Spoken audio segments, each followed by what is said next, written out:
Hi everyone, I'm meteorologist Valerie Mills. Thanks for logging on to My Fox Hurricane. Still watching Hurricane Erin closely, which was able to reach Category 5 strength on Saturday after undergoing an eye wall replacement. Luckily, this is a rather consolidated storm. The hurricane force winds only extending out about 30 miles as this is passing just to the north of the northern Caribbean and right now just to the north and northwest of Puerto Rico as this is starting to nudge a little bit more to the north and west. It has weakened since reaching that Category 5 status on Saturday. We're now talking a Category 3 storm with 125-mile-per-hour sustained winds and some stronger gusts as it's moving to the west-northwest at about 14 miles per hour. The pressure at 940 millibars and expecting the strength to waver just a bit in the next day or 2 days, possibly back up to Category 4 strength. That is what's forecast to occur later on Sunday and into early Monday morning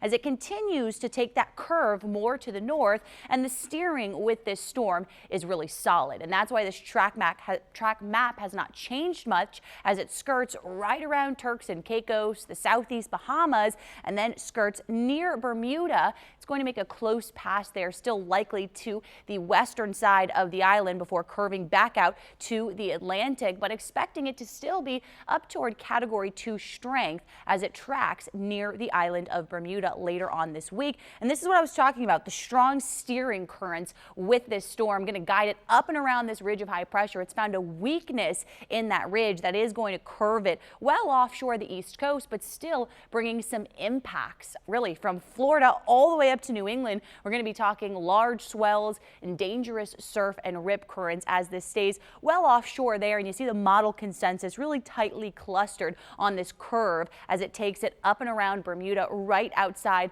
of the Bahamas, where we will watch for some of the outer rain bands to continue to impact those islands. Here's a look at our advisories that are up. We do have some updated ones as of Sunday.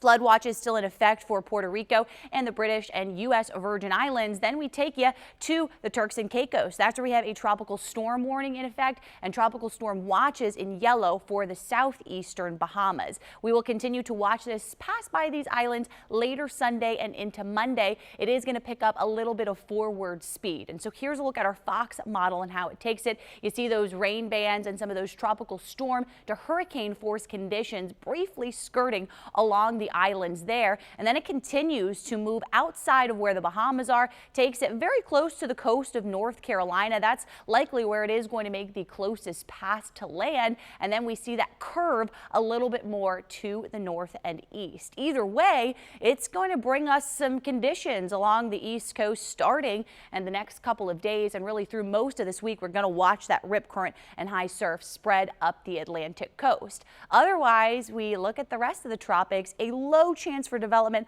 off the coast of North Carolina, 10% chances over the next 2 days and the next 7 days. What we are seeing looking a little bit more impressive out in the main development region, another tropical wave kicking off the coast of Africa has about a 20% chance to develop. And notice it's in a similar path of where Erin was able to move through and form. You think of it like Erin kind of paving the way, helping clear out some of those environmental conditions to be a bit more favorable for strengthening. So we'll keep close tabs on that wave. Only 20% chances over the next 7 days, so nothing's going to happen in the next several days, but it's about this time of the season where tropical waves have a much better chance of developing. We'll watch all those areas and more with updates to come right here on My Fox Hurricane.